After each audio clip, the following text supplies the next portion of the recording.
see what they doing. Lord have mercy. Shabbat shalom, y'all.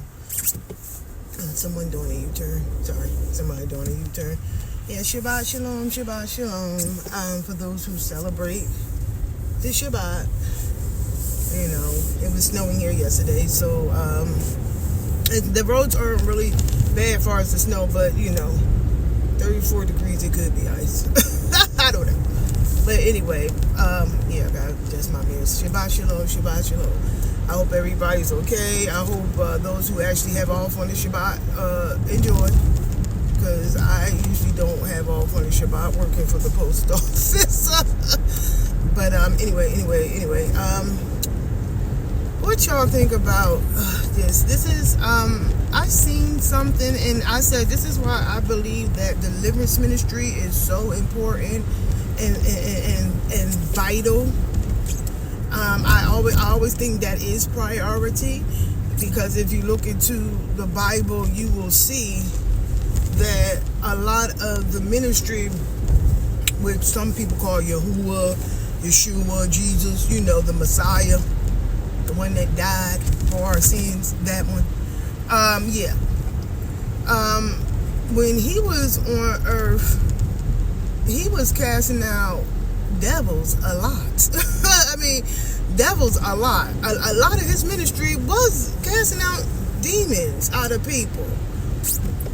And so I was, I don't know what it was, but it's a guy who says he's a Christian, and he was talking about how some atheist was triggered by a prayer that was being, when somebody was praying. And he was like, you know, not saying that I'm, you know, that I'm perfect or anything, but I've never been triggered by a prayer, even when I wasn't saved. And he he couldn't get it. I said, this is what, this is the doctrination that I be talking about, you know. And this is why I love Pastor Darby so much, because he's balanced. He teaches it all. So I'm sitting there like, you don't know what devils this man has. You don't know what he's been into, what generational curses is in his family line and stuff like that. So maybe you weren't exposed, or maybe you don't have as many devils as him. Maybe you didn't open as many doors as he has. So, you know, so it shouldn't be a shocker to see anybody getting triggered by, you know, a prayer. Okay, it's the fire. Well, it doesn't matter who was praying. It was a Gentile praying, but it doesn't matter. You know what I'm saying? Because I believe Gentiles can be saved. You know what I'm saying? Because God is not prejudiced. I mean, we know how we can be. So if man, look at today's world, how we stab each other in the back and stuff like that. You think y'all not aware of how we do each other? You know what I'm saying? I mean, it wasn't no different when he was here. Same stuff. But anyway, that was off the subject. He was I was saying, I forgot what I was saying, going off on another tantrum. But anyway, the point is that this is where we need to learn about spiritual warfare. And then he started talking about you know, seeing the Pledge of Allegiance, and you know, we supposed to be a nation under God. I said, we were never a nation under God. I mean, am I tripping? Like, can we read? Like this is the craziness to me. I said, there are good people in this nation. I'm not saying that. There are godly people in the nation. There are good people in the nation that live in America.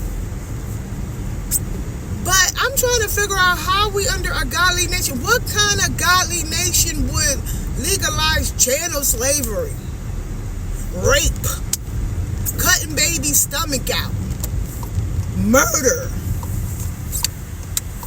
We be like certain, not everybody, certain folks, our justice system is figuring out ways to get people off when they do crime. These other nations don't play that mess, and that's why they don't have crime rates but so high, because they give you a slap on the wrist for some folks here. Not everybody, but some people get slapped on the wrist. And I'm like, everything that y'all stands for, this nation is not about that. So I'm trying to figure out what God. It ain't the God of the Bible, because when you look at the God of the Bible, a lot of stuff that America did, he don't agree with that. That's not his way. So this isn't a nation under God. I couldn't believe that. And this is a brother saying that. I was like, do you know history, bro? And I honestly think people think this nation is under God. Like, the dollar bill got all those occulted symbols and stuff on it. And I don't even think there's no Bible on it. Like, we need to be asking, what is that stuff? The one-eyed pyramid of Osiris and stuff like that. And then when you really study the founding father, how can you say all men were equal and had slaves? How can you say these people were godly and had slaves? And I'm not talking about the slaves in the Bible, which was nothing but like servants, like a maid or something like that, assistant, whatever you want to call it. No, they had slaves where they were beaten and they were killed and they were treated less than animals. So I'm trying to figure out, how do you figure that this nation is a godly nation or has ever been a godly nation? Yes, they have certain morals here. You know what I'm saying? Like, because there are people who have morals and values and respect. You know what I'm saying? But at the end of the day, I couldn't believe that. And I think people just don't want to be realistic and accept what it is, because they think a lot of people think that means that you're talking about them specifically, but everybody ain't bad. You know what I'm saying? Just like in these other countries, they try to make everybody in a country seem like they're wicked. There's always godly people. There's always good and loving people everywhere. You know what I'm saying? There is no country where everybody is just an evil devil. I don't believe that, because God has remnants everywhere. And then there's just people who naturally, that's just who they are. They're just good people. You know what I'm saying? They're not necessarily saved, but they just good people at the end of the day. But I couldn't believe that. I couldn't believe that, yo. Have a good one. This will probably be posted later. Look on YouTube for my conversations. I have to put some in the folder. Comment down below.